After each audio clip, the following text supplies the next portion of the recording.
നടത്തിയ പ്രസ്താവന, അതാണ് ശരിക്കും അതിന് റിയൽ കേരള സ്റ്റോറി എന്ന് പറയുന്നത്. അതായത് ഇസ്ലാം മത വിശ്വാസികൾ നോമ്പ് നോക്കുന്ന സന്ദർഭമാണ്. പുലർച്ചെ മുതൽ വൈകുന്നേരം വരെ ഉപവാസം അനുഷ്ഠിക്കുന്ന ആ പരിശുദ്ധ റംസാൻ മാസത്തിൽ, ഈ മാസത്തിൽ തന്നെയാണ് കേരളത്തിലെ തന്നെ ഒരു പ്രധാന ഉത്സവമായ ആറ്റുകാൽ പൊങ്കാല വരും. നമുക്കറിയാം, ലക്ഷങ്ങളാണ് പൊങ്കാലയിൽ പങ്കെടുക്കുന്നത്. നമ്മുടെ നഗരത്തിൻ്റെ മുക്കിലും മൂലയിലും വിശ്വാസികൾ പൊങ്കാലയിടുമ്പോൾ, അങ്ങനെ പൊങ്കാലയിടുന്ന ഹിന്ദു സഹോദരിമാർക്ക് വേണ്ടത്ര സൗകര്യങ്ങൾ ഒരുക്കി കൊടുക്കണമെന്നും, ഇസ്ലാം മത വിശ്വാസികൾ ഭക്ഷണ ഉപവാസത്തിലാണെങ്കിലും അവിടെ പൊങ്കാലയിടാൻ വരുന്നവർക്ക് വേണ്ട വെള്ളം, അവർക്ക് വേണ്ട ഭക്ഷണങ്ങൾ എത്തിച്ചു നൽകണമെന്നുമുള്ള ഇമാമിൻ്റെ പ്രസ്താവന ഇന്ന് ഇന്ത്യയിൽ മുഴുവൻ ഒരു ചർച്ചാ വിഷയമായിട്ട് മാറിയിരിക്കുകയാണ്.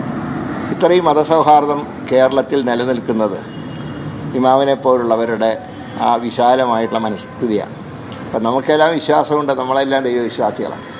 ദൈവത്തിനെ നമ്മൾ പല രൂപത്തിൽ കാണുന്നു എന്നുള്ള വ്യത്യാസം മാത്രമേ ഉള്ളൂ. എല്ലാം ശക്തി ഒന്നാണ്. ഈ പ്രപഞ്ചത്തിനെ നിയന്ത്രിക്കുന്നത് ഈശ്വരൻ്റെ കരുത്താണ്.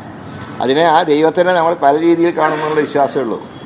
എല്ലാ മതഗ്രന്ഥങ്ങളും പറയുന്നത് സ്നേഹവും സാഹോദര്യമാണ്. പക്ഷേ ചിലരൊക്കെ അതിനെ മോശപ്പെട്ട രീതിയിൽ ചിത്രീകരിച്ചുകൊണ്ട് മനുഷ്യൻ്റെ നന്മയെപ്പോലും ഇല്ലാതാക്കുക. ഇപ്പോൾ തന്നെ നമുക്കറിയാം, ലോകത്തൊരു യുദ്ധം നടക്കുന്നൊരു പ്രതീതിയാണ്. ഇറാനിലെ തലവനെ കൊന്നത് മാത്രമല്ല, സാധാരണ യുദ്ധ നിയമത്തിൽ പാലിക്കേണ്ട ഒരു മര്യാദ പോലും പാലിക്കാതെ 200ഓളം കുട്ടികളെയാണ് കൊന്നൊടുക്കിയത്.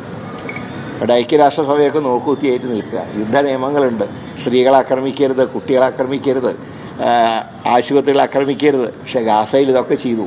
ഇപ്പോൾ അത് വീണ്ടും അതിൻ്റെ ആവർത്തനം ഇറാനിലുണ്ടായിരിക്കുന്നു. ഇങ്ങനെയൊക്കെയുള്ള സന്ദർഭത്തിൽ നമുക്കിതിനൊക്കെ ഒരു പരിഹാരം മതസൗഹാർദ്ദം മാത്രമാണ്, ഈശ്വരനുള്ള അചഞ്ചലമായിട്ട് വിശ്വാസം മാത്രമാണ് എന്നുള്ള ആ തിയറി വളരെ ഭംഗിയായിട്ട് തന്നെ ഇമാം ഇവിടെ സൂചിപ്പിച്ചതിൽ അദ്ദേഹത്തിനെ ആദരിക്കേണ്ട ചുമതല എല്ലാ പൊതുപ്രവർത്തകർക്കും ഉണ്ട്. അതിൻ്റെ ഭാഗമായിട്ടാണ് ഇന്ന് അദ്ദേഹത്തിനെ ആദരിച്ചത്. ഇതുപോലെ സൽക്കർമ്മങ്ങൾ ചെയ്യാൻ സർവശക്തൻ അദ്ദേഹത്തിന് ഇനിയും ദീർഘായുസ്സും ആരോഗ്യം നൽകട്ടെ എന്ന് സർവശക്തനോട് പ്രാർത്ഥിക്കുക.